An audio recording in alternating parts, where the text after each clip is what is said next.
नमस्कार, मैं मानसी शर्मा पैनल 24 पे आपका स्वागत करती हूँ।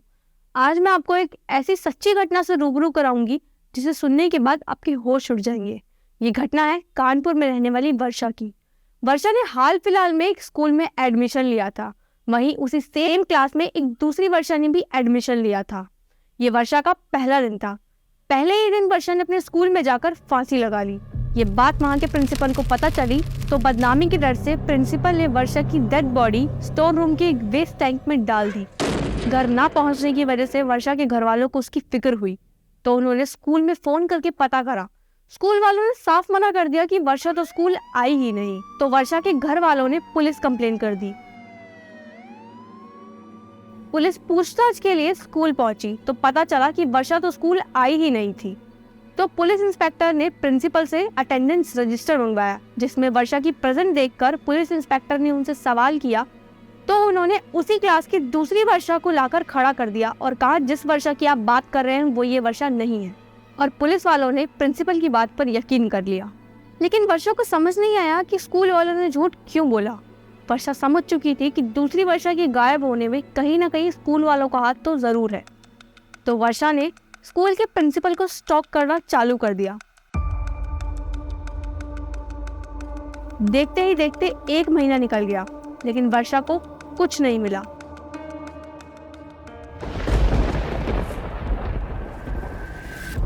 एक दिन वर्षा की नजर अपने स्कूल के स्टोर रूम पर गई।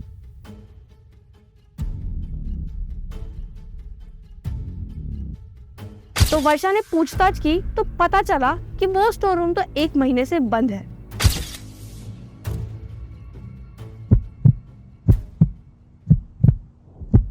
वर्षा जैसे तैसे स्टोर रूम में घुस गई।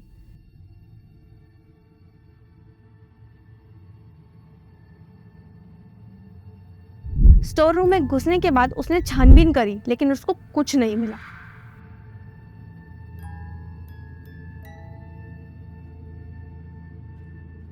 अचानक से वर्षा की नजर उस वेस्ट वाटर टैंक पर पड़ी।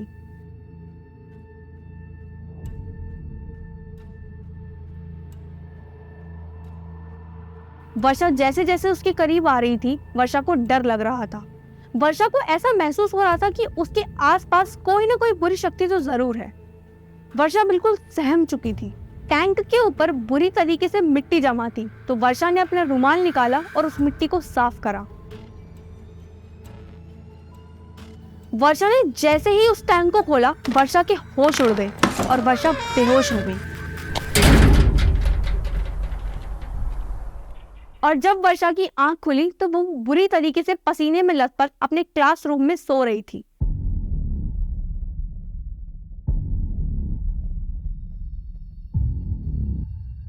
वर्षा ने जैसे ही अपना रुमाल निकालकर अपना पसीना पोंछा, उसने देखा कि उसके रुमाल पर तो मिट्टी लगी है और वर्षा ने उसको दूर फेंक दिया और वर्षा अपने क्लासरूम से बाहर चली गई। थोड़े ही दिनों बाद वर्षा ने स्कूल छोड़ दिया और आज वर्षा हमारे बीच नहीं है। लोगों का कहना था कि दूसरी वर्षा की आत्मा उसे अपने साथ ले गई। खैर, इसी के साथ मैं आपसे विदा लेती हूँ। अब आप सोचना, क्या ऐसा भी होता है?